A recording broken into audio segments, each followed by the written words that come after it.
Good morning. A little while ago I saw this photo of a man sitting on a large rock amidst a pile of rubble everywhere around him.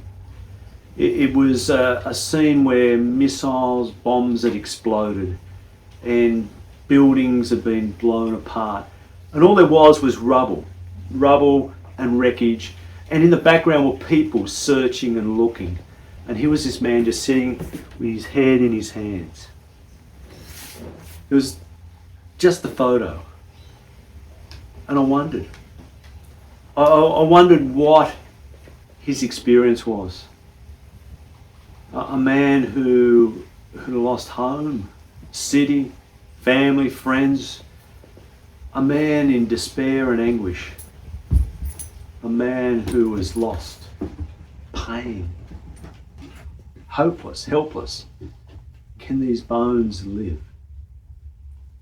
There's another photo, another time, of lines of people travelling out of Ukraine. They were getting out of towns or cities, carrying whatever they could, some in their hands, in luggage, some on backs, children and belongings and whatever. Soldiers helping them, assisting them across paths of debris or creeks or whatever it was. People just heading in another direction, leaving behind them everything. Everything they owned, everything they had, their whole life was back there. Some of it amidst rubble, some amidst death and destruction. And they're heading into a future that was unknown, helpless, hopeless, desperate. Can these bones live? Can these bones live? I mean, they're words that I've thought often as I've sat in situations of deep pain with people. Parents of children in hospital, where they're kind of battling the balance between life and death. And the anguish and the pain they feel and they exhibit in their being is so great and vast. Can these bones live?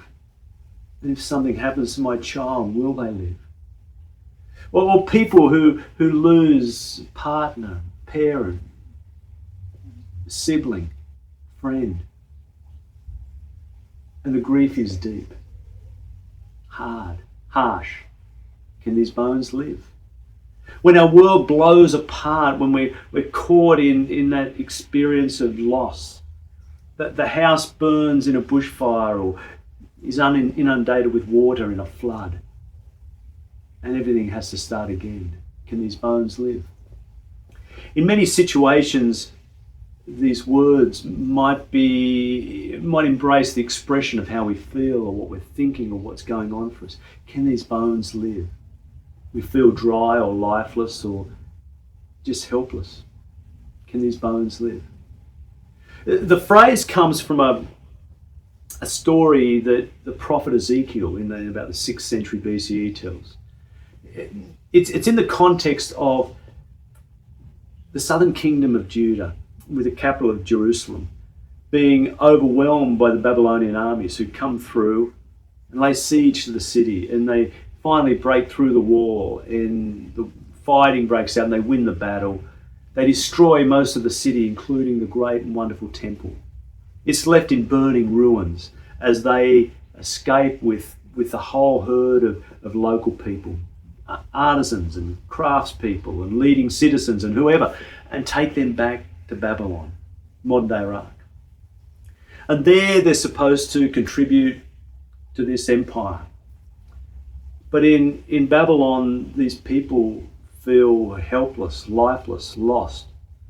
It's physical, emotional, psychological, and spiritual.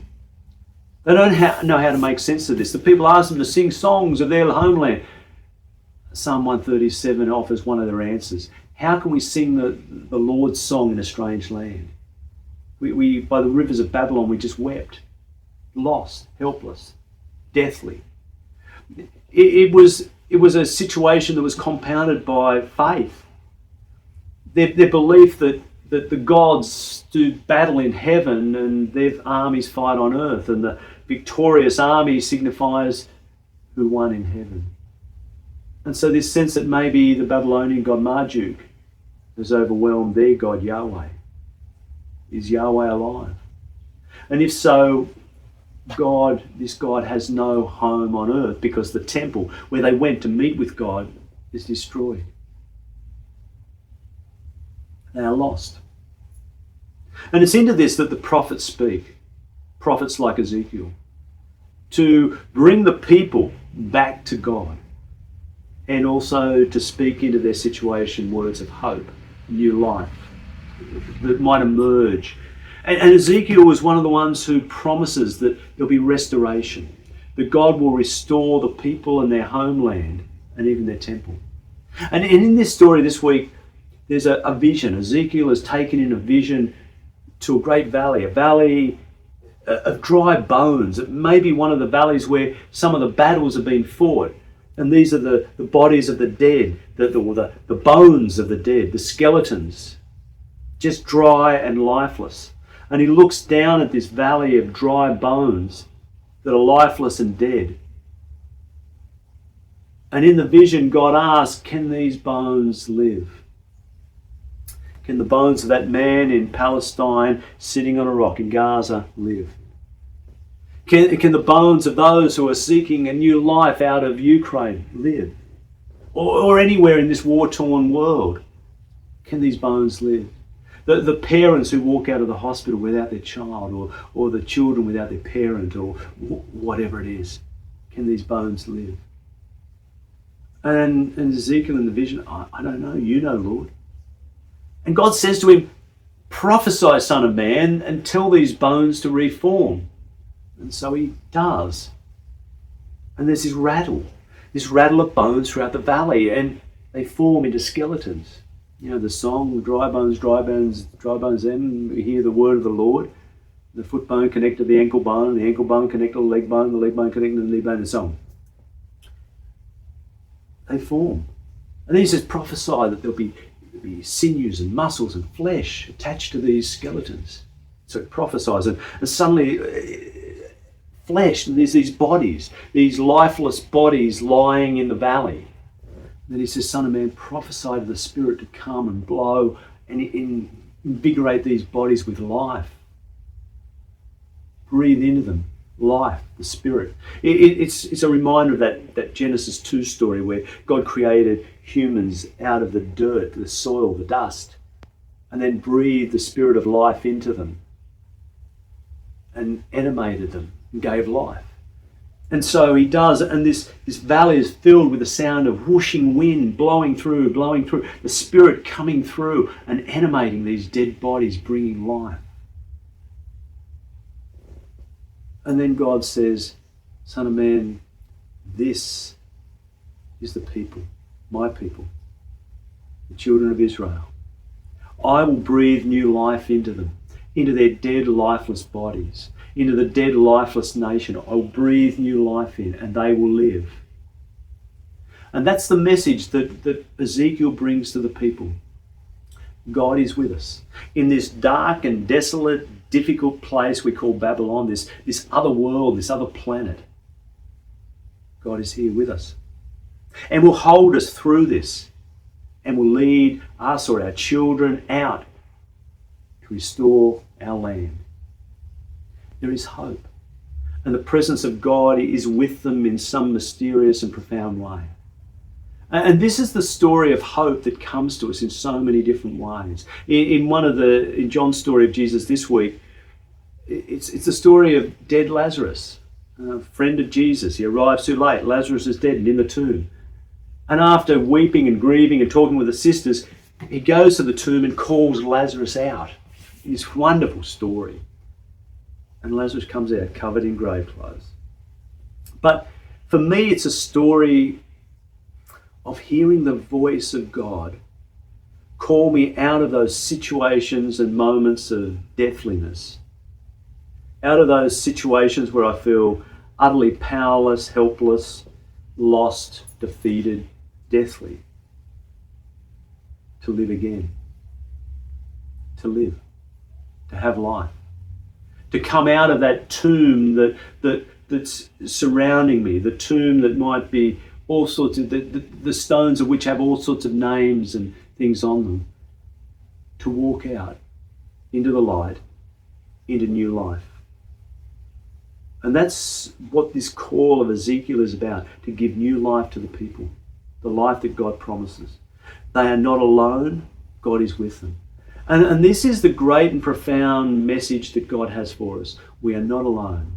God is with us and will lead us and guide us. And there is nothing that can happen to us that will separate us from that love of God. I was doing a course, chaplaincy course, clinical pastoral education at Royal North Shore Hospital, and I had a couple of wards to visit, and we'd have groups and supervision and so on. And I was up visiting this elderly man who was in balance of life and death. It was really dying, but it was slow. And anyway, his daughter brought his wife in. She picked her up at lunchtime, brought her up to the hospital, spent a few minutes, and then went back to work. Then picked her up in the afternoon after work. So we were talking a little bit, and then his lunch came, and so his wife took him aside to feed him and help him eat. And the daughter came, and we were just talking a bit, and she was a bit distant. And I can't remember what we were talking about, but obviously her dad and the experience. And at some point, I just said something like, "I know it's a really hard journey. I remember when my mum died, it was like blah blah." And I stopped because she was staring at me. I said, "What's up? You know, don't you?" And I was confused. You know, you've been there. You've been on this path before. You've made this journey. You understand, you know. And suddenly I understood what you're saying. Here was another person who understood what she was experiencing. It wasn't just words of a chaplain trying to say the right thing or help. It was another human being who'd walked this path before. She wasn't alone. She wasn't the only one who'd made this journey. More than that, he was someone who'd made that journey and was alive, was smiling and could laugh, could live. There was life on the other side. Now, not every story, not every experience of grief will respond in that gentle way of peace. For some people, the trauma, the pain is so deep, it will take a long time, if ever. Some will never get over the experience they feel, so traumatized in body, mind, and spirit. Some will take a long time because the pain goes as deep in as it can. But each person can be helped, can be held through their darkest moments. Each person can have their journey shared, and some of the weight relieved off their shoulders.